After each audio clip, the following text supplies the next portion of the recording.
making a mark in the sport. What did people think of Kevin VanDam when he first showed up? Well, I thought he was a cocky little sucker myself. And the reason why I thought that was me and Tommy was doing a seminar at Kalamazoo, Michigan, up there at his daddy's boat dealership, or his brother's. Yeah. And this little 15-year-old kid walked over there after we got done doing our seminars, and we're talking, and he stuck that hand out and he said, "Hey, I'm Kevin VanDam, and I'm going to kick your ass." And I said, "Really?" And I shook his hand. I said, "Well, just come on and get you some whenever you're old enough." By golly, he did. He made it happen. He was awesome, incredible.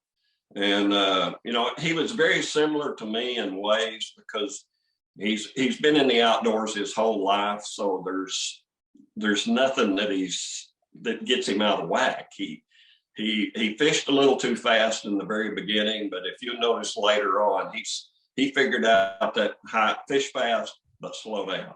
And he's an amazing angler, and what he did in the sport and is doing is, I don't know that we'll ever see that again, because now we got too many good ones. And for somebody to just jump out there and stand out like he did at that time, I don't know if we'll ever see that again. Put it this way, the longevity of winning, what do you win, 4 classics?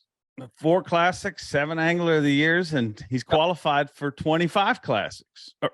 He's won 28 or 29 classics, but he's won 25 events.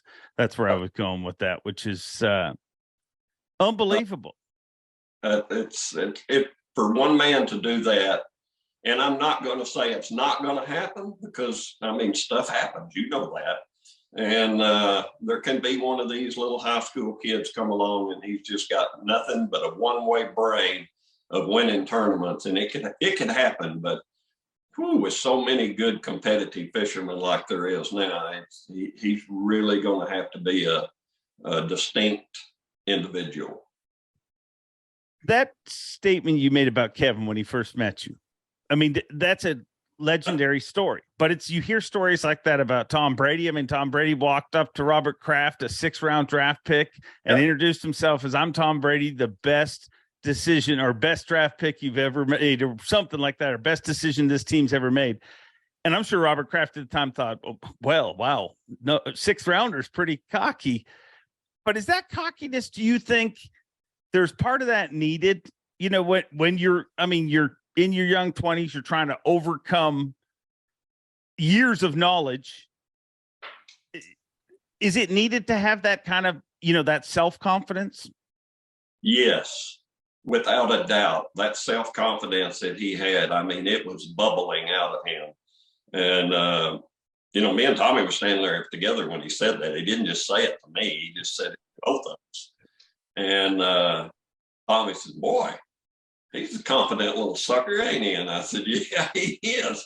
But of course, Kevin wasn't littler. Heck, he was a little taller than I was even at that time. And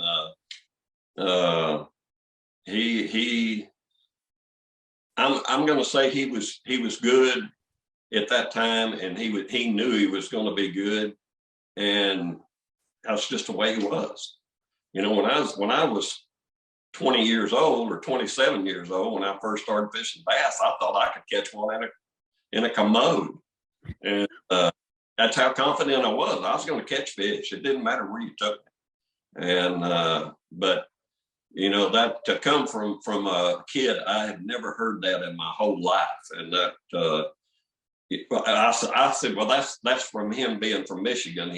He's got a different level of confidence than, say, an Archie that's kind of laid back. And I'm not going to say we're in a little shell or we're in a little hole, but we don't really let our confidence out in words. And but he was that good. He really was.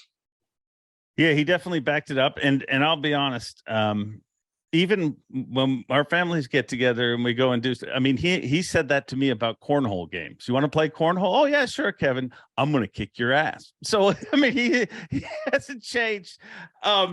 Is that a trait in all the great tournament anglers, in the way that, like, when you guys get together, and that's the coolest thing about my job, that I get to have a front row seat to some of the coolest conversations about people that I used to read about in magazines and now I consider friends.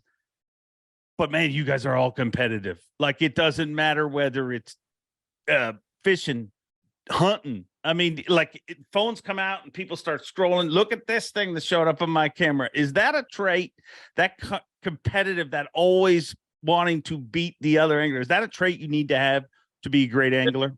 Yes, it is. It's the desire to win and knowing that you can win. And because I'm going to tell you right now, if you ain't got confidence in yourself and your abilities, then you're already in deep trouble. And so that carries over into everything we do, whether it's hunting, golf, just having a good time. It's, I don't know, it's just part of our DNA. And, you know, fishermen